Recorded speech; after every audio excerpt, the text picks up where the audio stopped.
Hello hi friends, welcome to my channel. శ్రీలంకతో ద్వైపాక్షిక series కోసం టీమిండియా సన్నాహం అవుతుంది. కొత్త కోచ్ గౌతమ్ గంభీర్ మార్గనిర్దేశాలతో ప్రాక్టీస్ మొదలుపెట్టింది.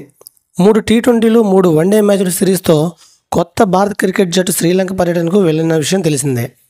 కోచ్ గంభీర్ టీ20 కెప్టెన్ సూర్యకుమార్ యాదవ్తో పాటు హార్దిక్ పాండే, శుభమన్ గిల్, సుజు ససన్, యశ్వంత్ జస్వాల్, శివం దూబే తదుపరి ఆటగాళ్లు సోమవారమే కొలంబోకు చేరుకున్నారు. వన్డే జట్టు captaincy Rohit Sharma, star batter Virat Kohli తదుపరులు కాస్త ఆలస్యంగా లంకకు వెళ్తున్నారు.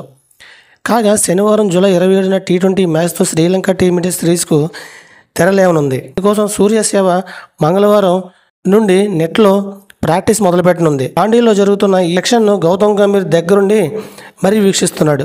వ్యక్తిగతంగా ఒక్కో ఆటగాడికి దగ్గరకు వెళ్ళి మరీ సూచనలు, సలహాలు ఇచ్చాడు. సుజా ససన్ ప్రత్యేక దృష్టి పెట్టాడు. ఇందుకు సంబంధించిన వీడియో బీసీసీఐ సోషల్ మీడియాలో షేర్ చేసింది. కోచ్ అవతార్ గౌతమ్ని చూసి అభిమానులు మురిసిపోతున్నారు. గంభీర్ సహాయంలో భారత క్రికెట్ మరింత ఉన్నత స్థాయికి చేరుతుందని మురిసిపోతున్నారు. కాగా టీ20 ప్రపంచ కప్ 2024 తర్వాత హెడ్ కోచ్ రాహుల్ ద్రావిడ్ పదవీకాలం ముగిసిన విషయం తెలిసిందే.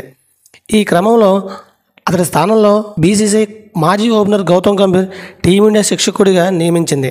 బీసీసీఐ కోల్కతా నైట్ రైడర్స్ మోటర్గా ఈ ఏడాది ఆ జట్టు ఛాంపియన్గా నిలవడమే కీలక పాత్ర పోషించిన గౌతమ్ గంభీర్ భారత్ జట్టు బాధ్యతలు చేపట్టాడు. ఇది ఫ్రెండ్స్, వీడియో లైక్ చేయండి, షేర్ చేయండి, తప్పకుండా మన ఛానల్ సబ్స్క్రైబ్ చేసుకోండి. Thank you watching all friends. Bye bye.